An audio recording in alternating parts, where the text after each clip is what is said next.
Hello and welcome everyone back to another indie game review. Today's topic is on the slot spinning, charm chasing, and deadline hurrying indie game in CloverPit, taking clear inspiration from Luck Be a Landlord, a very similar slot machine game, which means you have deadlines to meet, so you gotta earn. So equip the luckiest charms you can afford and get to spinning. As always, we'll be going over the same three things in story, gameplay, and performance before giving the game a rating out of 10.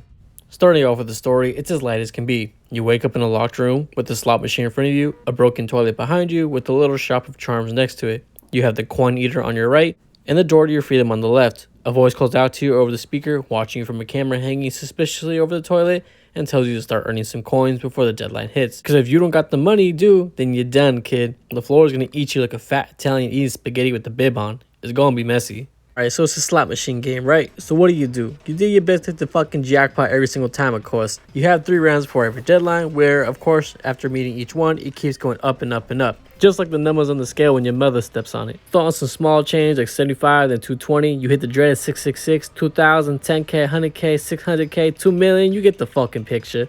I never seen just how it goes. I assume it's like Balatro where it can just go down indefinitely until the game decides to break or whatever. Highest I ever got to was 14 billion though, but shit, I only hit 9.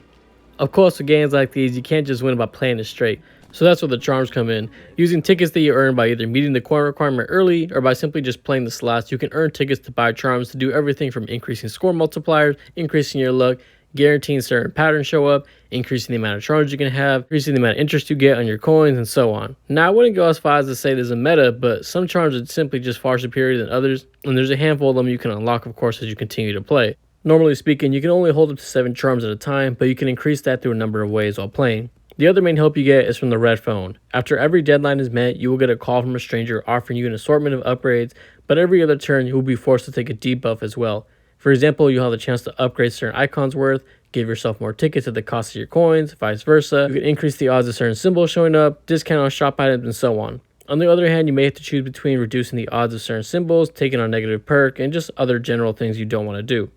At some point in the game, you'll make enough money to not only meet the deadline you're currently given, but the next one as well without taking a single spin. At which point you'll be offered a deal. Take it and you will be rewarded with the memory card pack. These are random cards that essentially act as unique starting traits for you for the next run. Admittedly though, most of them come with the negative debuffs, so they're really just there to test your luck or your patience, with varying prizes for completing the game with them enabled. Some of these cards, of course, being tied into achievements or unlockables, but here's the kicker though. Should you fail to complete the game after choosing one card, it will be consumed and unable to be used again unless you get another copy of it and another memory pack later on. So best of luck with that one. The last real mechanic the game has to offer is, of course, the dreaded 666 you can roll in the slot machine. If you happen to hit this, you will lose any money that you earn during that round, or worse.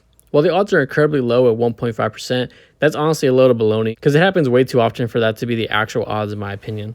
Lastly now, just to touch on performance real quick, I actually played it on the Xbox roguelike X, and I mean, it's an indie game, where the entire game takes place in one room where there's only ever one thing moving at a time. It stayed at a smooth 60 FPS with no drops, no bugs or glitches that I noticed, no freezing or stuttering, no audio distortion, no clipping, nothing, just a fine-tuned experience that I think will run good on just about any device really, and of course, it's Steam Deck verified. Shorter games like this are always a pickle for me to judge, because if I'm spending money, a sub 10 hour experience always leaves me feeling like I got shortchanged and wanting more. Though in my case, I was able to play CloverPit through Game Pass, normally running at $10 or $8 when on sale. I only got 5.6 hours out of it before finally completing the run, and I got 17 to 30 achievements along the way. Now, of course, this being a roguelike is meant to be replayed, and the memory pack cards, of course, add extra challenges to entice those of you looking for one. So, while I do think there's a fun to be had here, if you're looking to buy this for yourself, how much enjoyment you'll get out of it really comes down to how much you think you'll be replaying this after you actually beat the game for the first time.